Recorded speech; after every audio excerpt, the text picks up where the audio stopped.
하나님께서 주시는 말씀입니다. 하나님께서 주시는 말씀 빌립보서 3장 12절에서 16절까지 말씀 우리 한 절씩 교독하시고 마지막 절 합독하시겠습니다. 내가 이미 얻었다 함도 아니요 온전히 이루었다 함도 아니라 오직 내가 그리스도 예수께 잡힌 바 된 그것을 잡으려고 달려가노라. 형제들아, 나는 아직 내가 잡은 줄로 여기지 아니하고 오직 한 일, 즉 뒤에 있는 것은 잊어버리고 앞에 있는 것을 잡으려고 표대를 향하여 그리스도 예수 안에서 하나님이 위에서 부르신 부름의 상을 위하여 달려가노라. 그러므로 누구든지 우리 온전히 이룬 자들은 이렇게 생각할지니 만일 어떤 일이 너희가 달리 생각하면 하나님이 이것도 너희에게 나타내시리라. 오직 우리가 어디까지 이르렀든지 그대로 행할 것이라. 아멘. 네, 우리 오늘 여러분 기쁜 마음으로 우리 앞뒤 좌우에 계시는 분들과 함께 웃으며 인사하시겠습니다. 잘 오셨습니다. 반갑습니다. 잘 오셨습니다. 예, 반갑습니다. 이렇게 손도 흔들어 주시고. 네. 날씨가 좀 이렇게 오락가락합니다. 예, 오락가락합니다. 저희는 기대가 봄이 오면 쭉 봄일 줄 알았는데 온 듯 안 온 듯 올 듯 말 듯 그러나 반드시 봄은 옵니다. 예, 우리의 인생도 마찬가지인 것 같습니다. 이렇게 될 것이라고 예상한 대로 되는 것이 잘 없고 그러나 또 그 고비와 그 우여곡절을 반드시 하나님께서 넘게 하시고 손잡아 이끌어 뛰어넘을 수 있도록 하나님께서 은혜를 베풀어 주실 줄 믿습니다. 오늘 저와 여러분이 함께 읽은 본문에서 여러분 눈에 확 들어오는 좀 익숙한 부분이 있습니다. 그것이 무엇이죠? 표대, 부름의 상. 저만 그런가요? 여러분도 그게 눈에 좀 들어오십니까? 좀 익숙하게 보이십니까? 많이 아마 들으셨을 겁니다. 혹시 벌써 예상을 하시고 표대 부름의 상에 대해서 제가 조금 이렇게 좀 약간 이렇게 빼딱한 시선으로 말을 한다, 분명히 그렇게 얘기할 거라고 예상하시는 분이 계십니까? 그러나 어쩝니까? 저와 여러분 분명 우리는 표대를 향해 가는 삶을 살고 있습니다. 더 정확히 말하면 표대가 이끌어가는 삶을, 그래서 우리가 마침내 무엇을 받을 것입니까? 저희는 부름의 상을 받을 겁니다. 여러분, 이거 부정적인 얘기를 하자는 게 절대로 아닙니다. 여러분, 우리는 그렇게 표대를 향하여, 표대가 우리를 이끌림 받은, 사실은 원어적으로 봤을 때 이건 정말 사인이거든요. 이게 표지입니다. 한 걸음 가면 또 보이고 한 걸음 가면 또 보이는 그 표대가 우리를 이끌어가죠. 가만히 생각해 보십시오. 여러분이 운전을 해서 가는 것 같으시지만 표지판이 나온 대로, 그 표지판이 이끄는 대로, 가르치는 대로 여러분 가시죠. 뉴욕을 가시는데 표지판은 워싱턴이라고 돼 있는데 여러분 그리로 가시나요? 가만히 생각해 보면 내가 운전해서 가는 것 같지만 가만히 생각해 보면 그 표지판이 나를 이끄는 대로 우리 가고 있습니다. 그래서 여러분, 우리는 분명히 표대를 향하여 가는 삶, 표대를 향하여 종착지에 있는 표대도 있지만 과정 가운데 그 표대를 향해서 우리는 분명히 살아가고 있고 그곳에서는 우리가 분명 부름의 상을 받을 것입니다. 여러분, 지난주에도 살펴보셨듯이 사도 바울은 그래서 달려갈 수 있었던 겁니다. 속도를 많이 내서 그렇다고 속도를 어기시라는 말이 아니라 리미티드 딱 적혀 있으면 그 속도에서 약간 플러스 마이너스는 있을 수 있지만 여러분 열심히 달려가시는 이유가 그 표대가 분명하기 때문에 그렇습니다. 그리고 여러분, 그냥 달리는 것 같지만 사도 바울은 어떻게 달렸습니까? 십자가의 죽음과 고난, 부활의 생명과 소망 사이에서 영적 균형을 가지고 달려가는 삶이었습니다.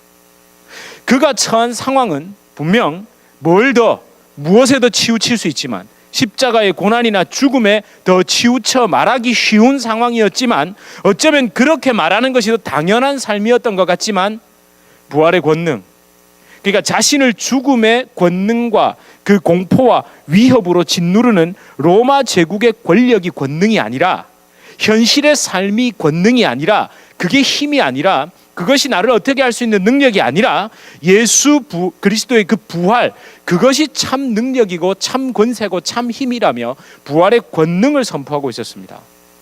여러분, 빌립보서를 비롯한 바울의 서신서는 부활의 생명과 능력, 그리고 십자가의 죽음과 고난의 그 균형 속에서 그대로 살았던 그 바울의 말이 아닌 삶의 기록이었습니다. 여러분, 조금 다른 시각에서, 다르게 말하면 사실 이것이 원인일 수 있습니다. 사도 바울이 부활의 생명과 능력, 십자가의 죽음과 고난이라는 그 균형 속에서 14절의 고백처럼 표대를 향하여 그리스도 예수 안에서 하나님이 위에서 부르신 그 부름의 상을 향하여 달려갈 수 있는, 갈 수 있는 이유가, 균형을 잡을 수 있었던 이유가 결국 어떻게 했기 때문에? 달려갔기 때문이죠. 여러분, 그 얘기는 너무 잘 아시죠? 자전거 어릴 때 배울 때, 요즘 막내가 자전거를 드디어 터득해가지고 열심히 이제 2발 자전거요. 4발 자전거 말고 2발입니다. 4발 아닙니다. 좋아가지고 드디어 입에 막 미소를 머금고 있습니다. 근데 여러분, 아빠한테 보여주기 위해서, 잘 보십시오. 제가 하나 발견한 게 있습니다. 저한테 보여주기 위해서 자꾸 뒤를 돌아보고 아빠 봐 하면 나가지를 못해요. 왜냐하면 뒤를 자꾸 쳐다보니까. 그리고 속도가 붙지가 않죠. 그러니까 제가 그러거든요. 아빠 볼 필요 없어. 저는 자꾸 그래요. 아빠 볼 필요 없고 앞을 보고 밟아, 달려. 저는 그 얘기를 합니다. 저도 모르게 그 얘기를 합니다. 그렇게 달리니까 결국 아이가 뭘 잡죠? 균형을 잡게 되는 겁니다. 여러분, 12절에서 13절의 그 고백을 다시 한번 읽어보십시오. 그런 마음으로 12절에서 13절을 다시 한번 읽어보겠습니다. 함께 읽어보겠습니다. 시작. 내가 이미 얻었다 함도 아니요 온전히 이루었다 함도 아니라 오직 내가 그리스도 예수께 잡힌 바 된 그것을 잡으려고 달려가노라. 그렇죠. 12절 먼저, 일단 12절 떼어둡시다. 여러분, 다시 말씀드리지만 이 지금 내가 이미 얻었다 함도 아니요 온전히 이루었다 함도 아니라, 여러분, 이게 사도 바울이 애매하게 말한 건가요? 뭐야, 얻었으면 얻었다 그러고 뭐 이루었으면 이뤘다 그러지, 뭐 이뤘다는 것도 아니고 안 이뤘다는 것도 아니고 자기가 애매해서 그 말을 그렇게 했을까요? 여러분, 아닙니다. 이거 애매한 고백이 아닙니다. 불확실성을 말하는 것이 아닙니다. 완전하지 못한 내 관점에서는, 그러니까 아직 사도 바울은 완전하지 않잖아요. 육신을 가지고 있으니까 내 관점에서는 이미 얻었다함도 아니고 온전히 이루었다함도 아니지만, 내가 분명히 말할 수 있는 것은 완전하신 그리스도 예수님, 십자가에서 죽으시고 부활하심으로 모든 것을 완벽히 이루신 구원자 예수님에게 붙잡혀서, 내 관점에서는 이렇게 말하지만, 그러나 완벽하게 완전히 이루신 예수님의 관점에서 그분에게 붙잡혀 그분 안에 있는 생명, 구원, 영광, 축복, 은혜, 그 모든 선한 것을 또 내가 붙잡기 위해, 더 누리려고, 완벽히 누리고 영원히 누리기 위해 나는 어쩔 수 없이 뭘 한다고요? 달려간다는 겁니다.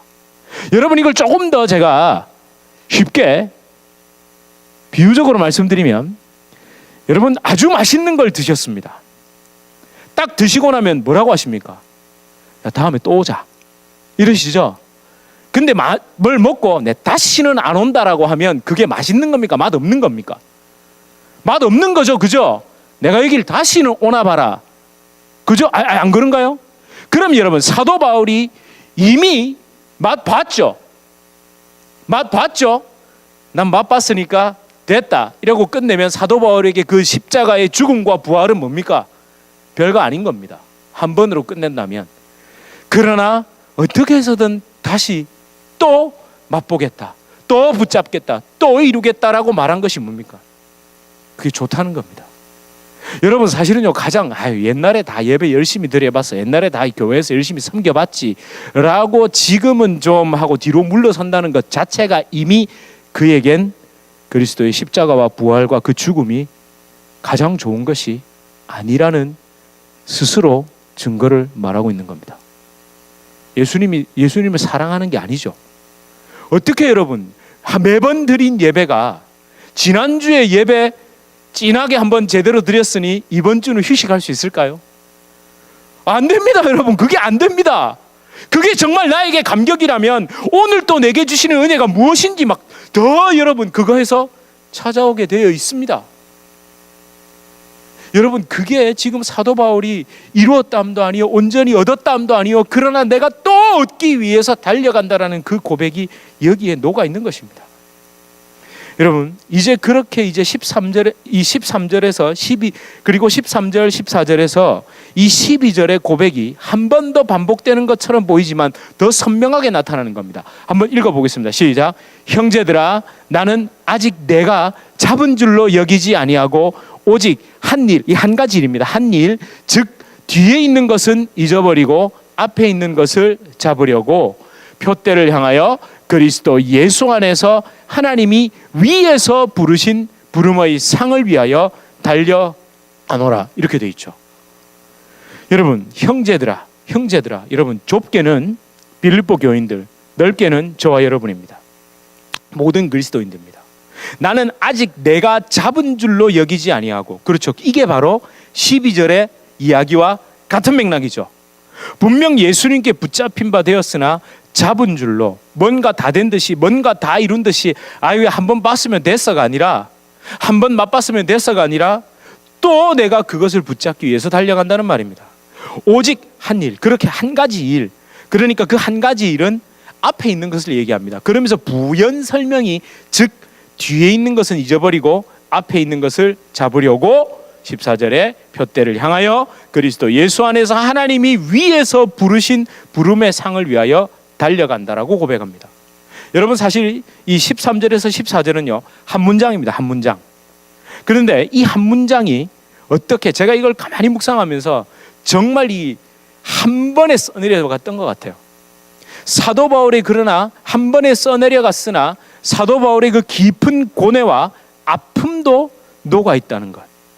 그러면서 동시에 감격도 섞여 있는 고백이라는 그 마음이 들었습니다. 무엇보다 빌립보서 3장 4절에서 6절의 문맥을 여러분 기억하십니까?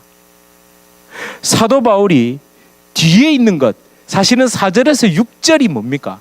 사도 바울에게 뒤에 있었던 겁니다. 그 뒤에 있었던 것은 두 가지입니다. 첫 번째는 뭡니까? 육체를 신뢰하면서 율법의 의로 가득 차가지고 자신의 출신 성분을 자랑하면서 그렇게 살았던 것 하나와 또 한 가지는 뭡니까? 과거에 자신이 했던 것, 열심으로 교회를 박해하고 예수님을 믿는 사람들, 자신의 형제 자매를 죽이고 핍박했던 삶을 결국엔 자기가 뒤로 던져버리겠다는 얘기입니다. 잊어버리겠다는 얘기입니다. 그렇게 현재 자신에게 허락된 삶, 복음을 전하는 삶을 그렇게 살아간다는 뜻입니다. 아니, 살아가도록 허락하시고 이끄시는 하나님의 은혜를 13절에서 14절에 그냥 한 번에 쫙 써내려가는 겁니다. 그게 사실은 깊이 섞여 있는 겁니다. 여러분 가끔 우리는 12절에서 14절 전체를 보면서 이 달려간다, 막 뒤에 있는 것은 잊어버리고 막 앞에 있는 것을 잡으려고 표대를 향해 부름의 상을 향해 달려간다는 것을 좀 오해해가지고 단순한 과거 청산적 목표 지향적 삶으로 이해하는 경향이 가끔 있습니다. 저와 여러분 그렇게 너무 쉽게 성경의 인물들 혹은 성경에 기록된 이야기들을, 그 말씀들을 이해한다, 나도 비슷한 삶을 살고 있다 라는 생각을 좀 버려야 됩니다. 그래서 뒤에 있는 것, 내가 뒤에 이루어 놓은 것은 다 잊어버리고 또 앞을 향해서 나는 달려갑니다 하면서, 여러분 혹시 토요다라는 그 회사가 이 그 90년대에 완전히 뛰어오를 때 그 모토로 잡았던 것이 카이젠이라는 말 들어보셨습니까 혹시? 네, 개선. 그래서 막 뒤에 있는 거 지나간 게 아니라 막 조금씩 더 나아지고 막 이런, 예, 이런 것으로 혹시 생각하시는 경향도 없지 않아 있을 수 있다는 거죠. 여러분 13절에서 14절의 고백은 사실 아무리 이해하려고 해도 이해하기 힘든 바울의 개인의 삶의 질고, 그러니까 아픔과 고통, 그러나 역설 같은 감격이 13절에서 14절에 녹아 있습니다. 여러분 바울은 분명 시달렸습니다. 너무 괴로워했습니다. 과거 자신의 삶에 대한 끊임없는 그 사탄 마귀의 참소, 즉 죄책감을 심어주죠. 여러분, 사람들도 그렇게 그들을 사도 바울을 인정하지 않으려고 그랬죠. 너 그랬지, 너 그랬지. 사람들도 그걸 인정하지 않으려고 했습니다. 초창기에 그가 다메섹 도상에서 예수님을 만나고 회심했을 때 다른 사도들이 바울을 인정하려 했습니까? 전혀 인정하지 않으려 했습니다. 이후에 각종 이단, 특히 율법주의 이단 세력은 분명히 사도 바울의 과거를 들먹였을 겁니다. 그건 곳곳에 나타납니다. 흔적이. 아마 이렇겠죠. 여러분, 사도 바울이 어떤 사람이죠? 아니, 사도도 빼버렸을 겁니다. 바울, 좋아하시네. 바울이요, 원래 사울이었습니다. 그 사람이 어떤 사람이죠? 아시죠? 그가 죽인 그리스도인 우리 형제들이 얼마나 많은지 아시죠? 그 대표적인 사람이 스데반. 사실은 가말리엘 문화생 중에 가장 뛰어났던 사람이 스데반이었습니다. 여러분, 사도행전의 문맥에서 가말리엘의 제자 그 세 사람이 누구였습니까? 전승에 따르면 사도 바울이었고 스데반이었고 바나바였습니다.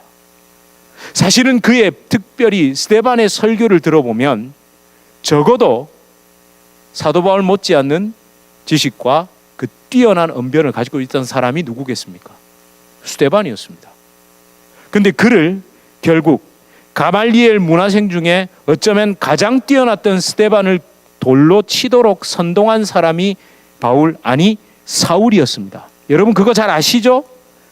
이름 바꿨다고 본성이 변할까요? 절대 아닙니다. 속지 마십시오. 그의 가르침 오직 믿음으로. 왜 자꾸 믿음을 강조하겠습니까? 사실은 본인이 살인자거든요. 율법을 범한 자거든요. 그러니까 율법을 자꾸 지키지 말라고 하는 겁니다. 여러분, 속지 마세요. 제가 율법주의 이단이었다면 저는 사도 바울에 대해서 이렇게 분명히 얘기했을 겁니다. 여러분, 그 사람이 십계명을 범한 살인자입니다. 그러니까 자꾸 율법이 아니라 믿음으로 구원받는다고 자꾸 주장하고 다니는 겁니다. 그 말에 여러분 속으시면 안 됩니다. 여러분, 그 얘기가 사도 바울에게 들리지 않았을까요? 여러분, 제가 너무 소설을 썼나요? 아닙니다. 여러분, 이건 절대 소설이 아닙니다. 실제 그렇게 이단들에게 공격을 받았죠. 빌립보서에서도 사실 그렇잖아요. 율법주의 이단들이 공격. 여러분, 사도 바울의 서신서는 전부 율법주의 이단들에 대한 사도 바울의 방어였습니다. 여러분, 제가 그 정도로 해서 사도 바울을 공격할 수 있다면 2000년 전에 율법주의 이단들, 사도 바울을 너무 잘 알았던 그들은 저보다도 더 심한 것으로 더 확실한 증거를 가지고 사도 바울이 율법을 범한 자였다라는 그 근거를 가지고 바울을 공격했을 겁니다. 여러분, 때로는 이 일 때문에 바울은 어땠을까요? 어떨 때는 분노했겠죠. 저것들이 어떻게 나에게. 그러나 또 밤에 가만히 생각해 보면 나 진짜 살인했거든. 나 정말로 그렇게 했거든요. 열심으로 생각해 보면 교회를 핍박하고 잔멸하고 돌아다니고 그렇게 그리스도인들을 옥에 가두고 박해했고 극기야 형제처럼 지내던 스데반도 죽였던, 그 사실 맞거든요.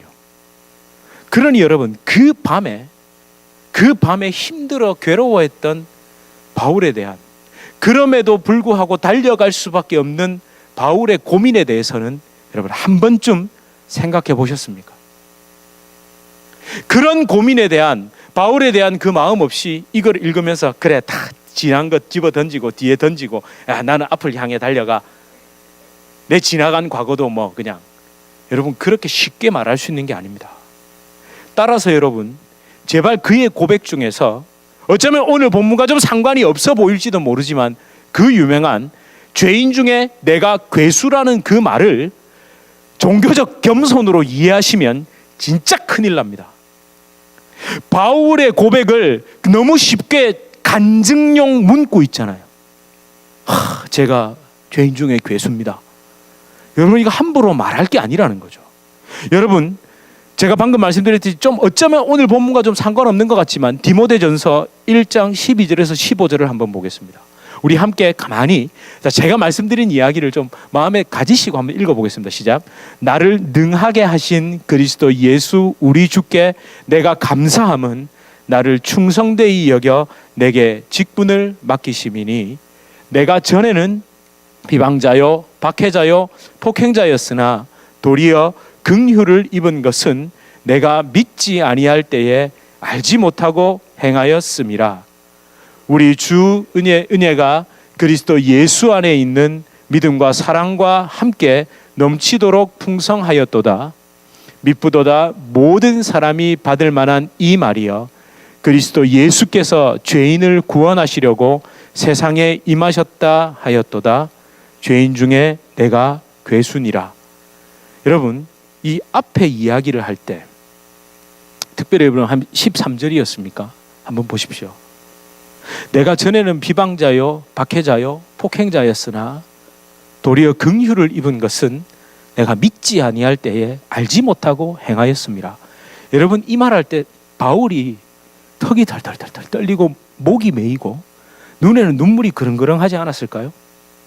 내가 옛날에는야 내가 박해자 내가 폭행 내가 그랬던 사람인데 하나님이 나를 그냥 은혜로 나를 붙드셔 가지고 말이야. 여러분, 이런 느낌인가요? 절대 그럴 수 없습니다. 아마 이 쓰는 손이 덜덜 떨려 어떻게 표현이 안 됐을 겁니다. 저도 감히 이랬을 겁니다라고 말할 수가 없습니다. 여러분, 그의 말이 단순히 과거에 이랬던 나를 이렇게 사용하신다, 왕년에 내가 이런 사람이었지만 은혜로 내가 그때는 예수님을 몰라서, 하지만 이제는 이런 나의 과거를 통해 주의 영광을 위해 복음에 간증하기 위해 그 능력을 나타내기 위해 나에게 직분을 맡기셔서 나를 사용하신다로 저는 들리지 않습니다. 여러분, 이거 절대 그런 말 아닙니다. 죄인 중에 괴수라는 말, 그 전에 그 비방자, 박해자, 폭행자였다는 말은 정말 하기 싫은 말, 부끄러운 말, 차라리 그냥 죽어버리면 좋을지 모르지만 그럼에도 불구하고 여전히 살아있으니 꾸역꾸역 오늘 하루 겨우 버티면서 사는 그 삶을 고백한 겁니다. 때론 밤마다 그 괴로움에 어찌할 바를 모르지만 또 그렇게 아침에 해가 떠오르면 오늘 생명 주신 줄 믿고 뒤에 있는 것, 전에 있었던 삶을 던져버리고 십자가를 붙들고 예수 그리스도 안에 있는 그 부름의 상을 위하여 십자가에서 완벽하고 완전하고 온전히 이루신 그 속죄, 구원, 생명, 축복, 은혜, 영광만 바라보고 그렇게 이끌림 받은 삶, 아니 달려간다기보다 이끌림 받아요 그렇게 끌려가는 듯, 그렇지만 하나님과 함께 기쁨으로 가는 그 삶을 고백한 겁니다. 그렇죠, 여러분. 13절에서 14절을 보실 때 부름의 상, 표대보다 가장 먼저 생각해야 될 것은 사도 바울이 그토록 던지고 싶었던, 지우고 싶었던 그 옛날의 삶이었습니다. 그리고 이것은 지극히 개인적인 고백이라는 것을 잊지 마십시오. 이 디모데전서의 고백. 여러분, 디모데전서를 쓸 때 내가 이걸 쓰면 나중에 이게 성경 될 거라고 생각하고 썼을까요? 전혀 아닙니다. 디모데, 자기 영적 아들이잖아요. 자기 제자이자 영적 아들인 그 디모데에게 부끄럽지만, 너무너무 부끄럽지만 우리끼리만 했던 이야기죠. 너만 했던 이야기입니다. 어쩌면 여러분, 디모데에게도 바울처럼 아팠던 뭔가의 기억이 있을지도 모릅니다. 물론 성경 속에서 찾아내기 쉽진 않지만 그걸 누가 먼저 꺼내놓은 겁니까? 바울이 먼저 나도 이랬던 사람인 거 너 잘 알잖아. 너 에베소 교회 다니면하는 거 그 쉽지 않다는 것도 알고 있고, 네가 그렇게 부름받아서 그 길을 간다는 거, 어렵다는 거 누구보다 내가 잘 알아. 그렇게 시작한 이야기입니다. 여러분, 그 모든 그 개인적인 말, 여러분, 이 이야기를 앞에 상한 갈대, 우리가 찬송했던 바로 상한 갈대 같은 사람이 누구였죠? 바울이었습니다. 상한 갈대 같은 사람, 나 바울, 내가 그렇게 부끄럽지만, 죄인이지만 그렇게 십자가 사랑이 나를 이끌어, 그렇게 내가 그렇게 이끌려 달려가고 있다. 내가 그렇게 고개 숙일 수밖에 없지만 하나님은 내 손을 잡아서 나를 은혜로 이끌어 가셨다. 이 얘기부터 꺼낸 겁니다. 여러분, 제발 바울 서신서를 죄인 중에 괴수였던 사람이 이걸 쫙 기록해가지고 성경이 되고, 뭐 말하자면 출판하고 책 내려고, 그 말을 생각해보면 이거를 어떻게 표현하면 가장 나의 삶을 확실하게 한 문장으로 딱 표현할 수 있을까? 그래, 죄인 중에 괴수, 멋지다야, 이렇게 기록한 말이 아닙니다. 여러분, 이 개인적인 고백, 그 속에 너무 가슴 아픈 바울의 이야기가 숨어 있더라는 거죠. 근데 요즘 안타까운 것은요, 죄인 중에 괴수들이 책을 너무 많이 내죠. 죄인 중에 괴수들이 간증집회를 참 많이 하고 다닙니다. 왜냐하면 이 본문 또는 빌립보서 본문, 이 디모데전서, 이 이야기들을 조금은 오해했나 봅니다. 여러분, 한 주간 이렇게 저렇게 말씀을 묵상하면서 설교해야 된다는 생각에 사실 저도 기계적으로 성경을 바라보고 있는 제 자신을 좀 발견했습니다. 이게 안 그래야지 하면서도 저도 모르게 자꾸 치우치는 것이 있었습니다. 자꾸 치우칩니다. 이게 다 말씀드릴 수는 없지만 조금만 말씀드리면, 이 부름의 상이라는 것 때문에 신학적인 논쟁이 굉장히 있다는 거 아시죠? 모르세요? 이 부름의 상을 가지고, 그렇죠, 이게 이제 차등 구원 또는 차등 상급이냐 균등 상급이냐 이런 거 가지고 막 이 논쟁이 있거든요. 그걸 이제 조사를 하고 막 연구를 하면 저도 모르게 어떻게 하고 싶을까요? 이걸 자꾸 여러분에게 알려드리고 싶죠. 그게 나쁜 게 아니라, 근데 그걸 자꾸 이렇게 말씀드리고 싶다라고 생각하면서 자꾸 제 안에 이제 자꾸 하다 보니까 이게 이제 설교가 아니라, 나눔이 아니라 논문이 돼가고 있더라고요. 그러면서 이제 스스로 또 어떻게 하느냐, 참 나 대견스럽다 이런 생각도 들고요. 이게 참 별의별 게 다 왔다 갔다 했습니다. 논문 같았으나 제가 이 본문 앞에서 하나님 앞에 고백하는 게 없고, 제가 이 본문 앞에서 예수님 안에서 십자가 앞에서 제 심령을 돌아보는 돌이킴이 없어지고 있다는 걸 발견하기 시작했습니다.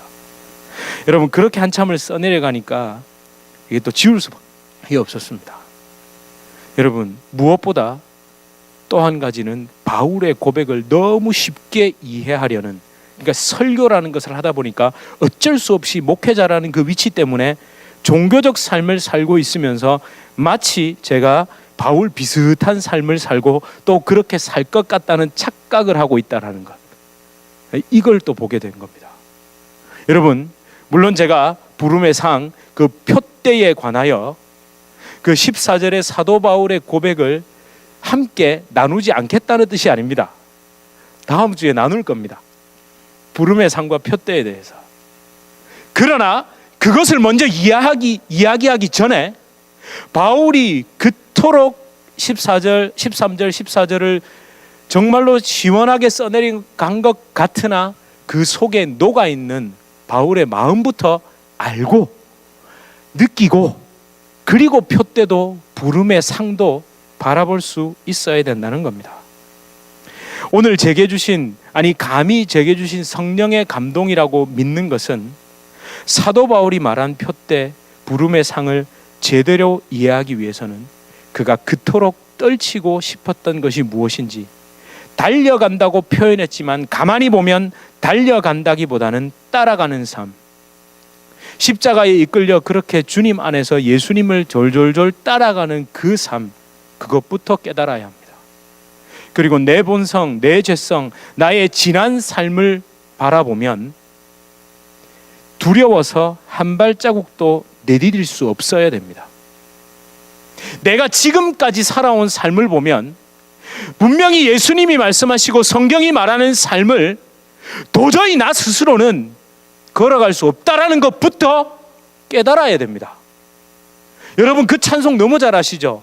내 평생 살아온 길 뒤를 돌아보니 걸음마다 자옥마다 다 죄뿐입니다. 모르십니까? 찬송 아시죠? 그래서 여러분, 그걸 깨달으면 거기서 엉엉 울면서 뒤를 또 돌아보면서 주저앉아 있고 싶을까요? 아니 여러분, 이렇게 응가를 이렇게 어릴 때 왜 모를 때 있잖아요. 아이들이 이렇게 응가를 이렇게 싸두면 처음에 막 가지고 놀죠. 뭐가 뭔지 몰라서. 여러분 진짜 그러잖아요. 그러나 그게 지저분하고 나쁜 건 줄 알면 어떻게 합니까? 웁니다.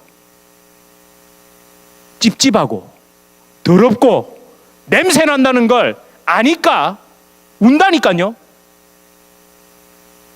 그러고 난 다음에 그때는 어떻게 합니까? 이러지도 못하고 저러지도 못하는 상황에서 울고 있을 때 주님이, 부모님이 그걸 다 치워주고 나면 그 다음부터는 바로 울죠. 그렇게 하고 나면. 그러다가 어떻게 됩니까? 가리기 시작합니다.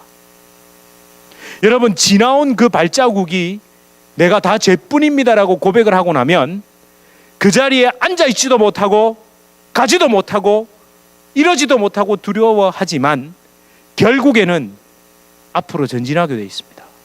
누가 이끌어주는 사람. 그래서 엄마가 어떻게 합니까? 딱 그 자리에서 딱 들어서 딱 그대로 들어서 어디로 옮기시죠? 욕실로 옮겨서 그냥 박박 씻어주시죠. 여러분, 그게 은혜라니까요. 여러분, 우리 주님이 그렇게 좋은 분입니다. 근데 많은 사람들이 그 자리에서 그냥 그러고 있습니다. 이게 더러운지 나쁜지도 모르고, 그리고 가끔은 아닌 척하고 있죠. 안 한 척하고 있고. 여러분, 우리는 울어도 됩니다. 하나님 앞에 내 가슴을 쳐도 됩니다. 여러분, 이게 바울의 심정이었습니다. 이것을 결국 그렇게 주저앉고 싶지만 거길 벗어나고 싶은 마음. 그래서 손에 십자가를 붙잡고 말씀의 등불이 있음을 믿고 비추며 앞을 걸어가는 겁니다. 여러분, 바울의 심정이 저와 여러분의 심정인 줄 믿습니다. 이런 마음에 그 고백이 있다면 결국 어디로 가게 될 수밖에 없습니까? 십자가 밑으로 가게 되어 있습니다. 십자가 밑으로 가게 되어 있습니다. 여러분, 가슴에 고이고이 묻어두고 사람 앞에 말하기보다 십자가 밑에 나아가 풀어놓게 되어 있습니다. 여러분, 오늘 주무시기 전에, 이제 홀로 주무시기 전에, 아니면 내일 아침에 일어나시든 홀로 이 14절을 가만히 묵상하시고, 아니 좀 더 시간이 있으시다면 빌립보서 3장 1절에서 16절을 천천히 가만히 성령의 인도하심을 구하면서 꼭 읽어보십시오. 그냥 쉽게 생각하지 마시고 한 절 한 절 곱씹어 그가 왜 이렇게 과정을, 그 이야기를 하면서 내가 배설물로 여겼다고 돼 있죠. 배설물로 여길 때 처음에는 어찌할 바를 몰라 이 배설물 앞에서 엉엉 울었을 겁니다.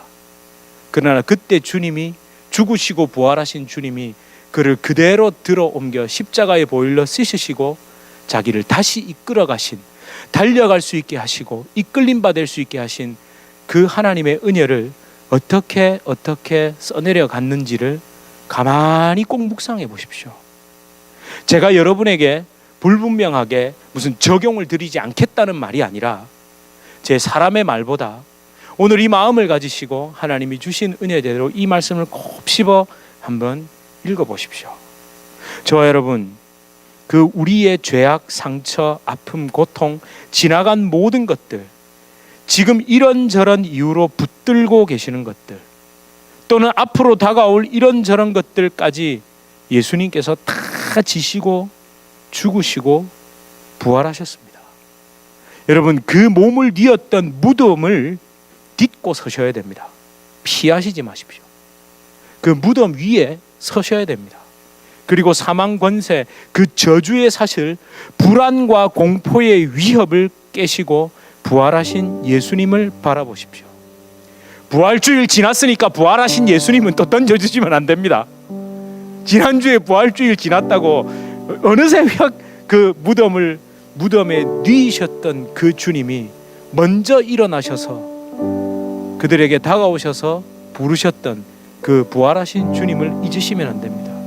그렇게 그리스도 예수 안에 거하십시오. 그분을 높이고 그분을 찬송하십시오. 저와 여러분이 드리는 그 믿음의 고백과 찬송이 능력이 되어 우리 삶을 이끌어 마침내 예수 그리스도 안에 있는 부름의 상을 향해 달려가도록 하실 줄 믿습니다. 아멘. 주 안에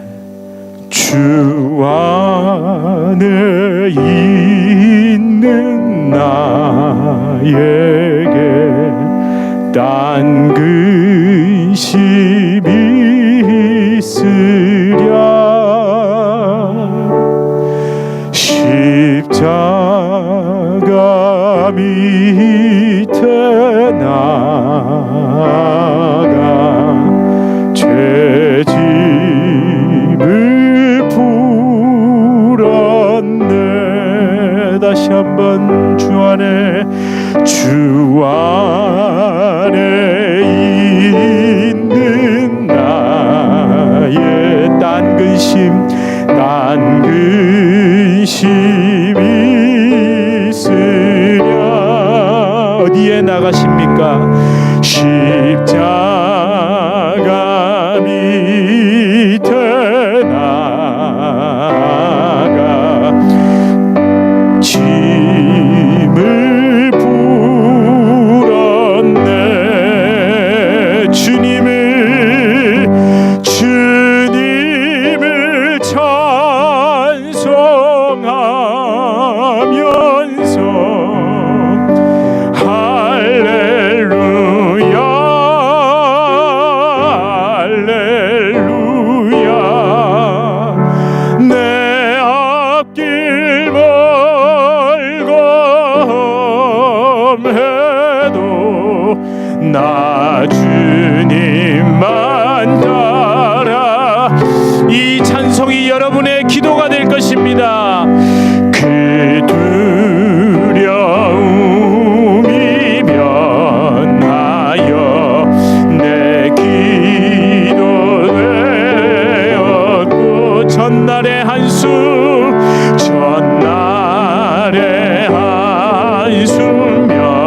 면하여 내 노래 되었네. 할렐루야. 주님을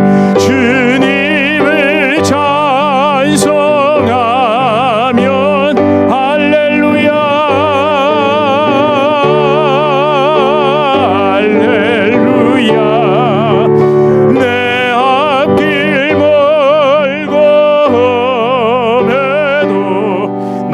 주님만 따라가리. 내 주는 자비하십니다. 내 주는 자비하셔서 늘 함께 계시고 내 궁핍함을 아시고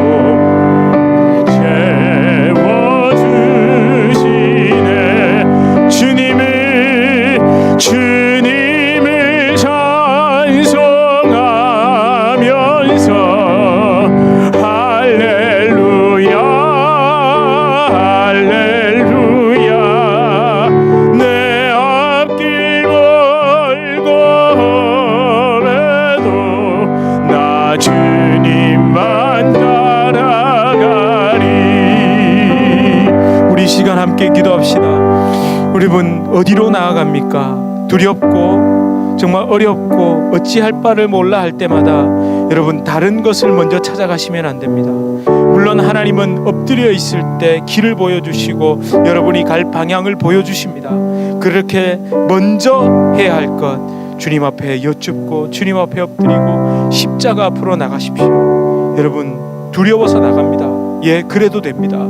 여러분 우리의 아픔을 가지고 나가야 됩니다. 예, 반드시 그래야만 합니다. 여러분 십자가는 부적이 아닙니다. 내가 나가 고백하는 것이고 쏟아놓는 것입니다. 주님, 이 시간 나의 두려운 마음이 어디서부터 왔는지, 하나님 내가 혹시 주님을 신뢰하지 못한 것은 아닙니까? 주님, 나에게 이 두려움이 임하는 것, 하나님, 나에게 이 죄성이 나를 갉아먹는 것, 나를 자꾸 붙들고 있는 것은 나에게 십자가에 대한 그 분명한 사실과 그 믿음이 하나님 자꾸 머릿속으로만 들어와서 그런 것은 아닙니까? 주의 아버지 하나님, 내가 고백하며 나아갈 때에, 기도하며 나아갈 때에, 주의 선하심을 붙들고 나아갈 때에, 하나님, 내게 주님이 주시는 그 은혜가 얼마나 큰지 붙들고 나아갈 때에, 그 부활의 권능이 얼마나 아버지 하나님 큰지를 다시 한번 내가 믿고 나아갈 때에, 주님은 나에게 놀라운 회복과 놀라운 사랑으로 하나님 채워주실 줄 믿습니다. 우리 이렇게 간절한 마음으로 함께 기도하시겠습니다. 아버지 하나님, 역사하여 주시옵소서. 아버지 하나님, 은혜 베풀어 주시옵소서. 주여, 나를 아버지 사용하시고 주여, 나를 붙잡아 주시옵소서. 주님, 내 앞길과 주님, 나에게 주님 하나님 어떤 상황이 찾아와도 주님은 나를 붙들어 이끌어 가실 줄 믿습니다. 하나님, 그렇게 쉽게 말하는 것이 아닙니다. 아버지 하나님, 내 심령을 십자가에 아버지 하나님, 그 마귀의 저주와 두려움을 주는 그 사탄의 하나님, 내가 들을 것이 아니고 붙잡을 것이 아닙니다. 주님은 반드시 나를 뛰어넘게 하시며 주님은 반드시 아버지 하나님을 도와주시옵소서. 하나님, 묶여있지 않게 하여 주시옵소서. 주여, 딛고 일어서게 하여 주시옵소서. 할렐루야. 주님이 살아계심을 믿고 나아갑니다. 아버지 하나님, 나에게 있는 것이 하나님, 내가 아버지 하나님 앞에 것을 붙들고 하나님 부르심의 성을 하나님 달려나갈 줄 믿습니다. 오 주님, 십자가를 믿기에 하나님, 십자가를 믿기에 그대로 주저앉으시고 아버지 하나님, 이끌림 받는 것이 얼마나 기쁜 것인지를 고백하며 나아갑니다. 아버지 하나님, 주님을 찬송합니다. 주님, 그 언약의 신실하심, 십자가 그 언약을 아버지 하나님 능력으로 붙잡고 하나님 살아가는 우리가 되게 하여 주시옵소서. 아무리 무엇라 해도, 아무리 이런저런 이야기를 해도, 아무리 세상이 그 말을 해도 아버지 하나님, 주님의 그 은혜를 붙잡고 나아갑니다. 내 주와 맺은 언약은 영불변하시니 끝까지 그 나라가기가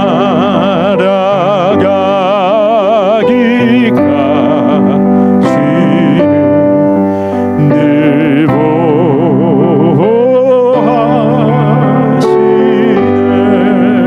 그래서 주님을 찬송하면서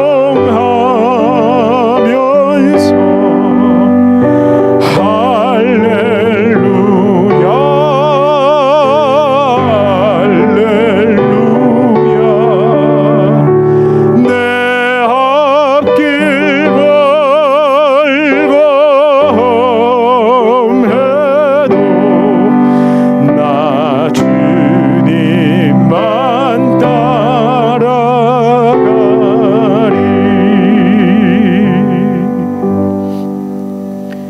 부활하신 주님 안에 있음을 믿기에 내가 먼저 달려가지 않고 그 주님 안에 거하며 십자가 붙잡고 따라갑니다.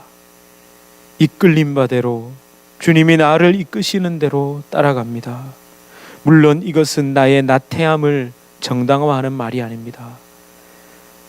기쁨으로 이끌려가는 삶, 따라가는 삶을 하나님, 내가 믿음으로 바라보고 기쁨으로, 하나님, 다리가 좀 아프고 때로는 좀 부끄러움이 있고 때로는 좀 힘들고 어려움이 있어도 하나님을 의지하며 따라갑니다. 지나간 것 때문에, 과거의 그 일, 지나간 그 사건, 경험한 그것에 내가 다시 내게 그것이 돌아오지 않을까, 흔히 그렇게 말하는 저주로, 죄값으로 또 돌아오진 않을까 두려워하지 않습니다. 십자가에서 모든 것을 도말하신 예수님의 사랑과 은혜 안에 어떤 일이 다가와도 믿음으로 다시 출발하며 딛고 일어서고 뛰어넘게 하실 줄 믿습니다. 승리하신 주님 품에 안겨 이끌림 받은 삶, 그 삶이 혹시라도 내가 계획하고 내가 생각하고 내가 그려놓은 그 삶대로가 아니라 아니 그 삶을 추구하는 것이 아니라, 그 삶을 바라보는 것이 아니라 주님께서 나에게 그려주시고 나에게 허락해 주시는 그 삶 안에서 영혼의 기쁨을 얻는 그런 인생을 살아갈 수 있도록 주여 우리에게 긍휼을 베풀어 주시옵소서. 예수 그리스도 이름으로 간절히 기도드립니다.